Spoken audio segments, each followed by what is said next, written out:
శివుని భక్తుడిగా ఉండటం అంటే బాధలను ఎదుర్కొనేది నేర్చుకోవడం. శివుడు ఎవర్ని తనవాళ్లనుకుంటాడో మొదట వారి కర్మల లెక్కను తీర్చేస్తాడు.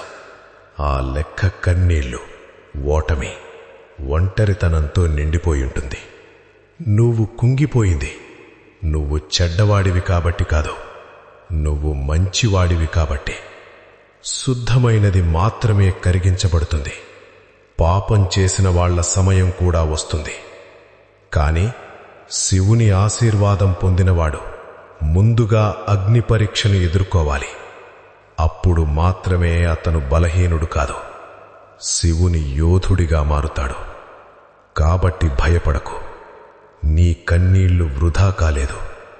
నీ లోపల ఉన్న నిజాయితే నీకున్న గొప్ప శక్తి. ఎవడైతే నీ నుంచి అన్నీ దూరం చేసి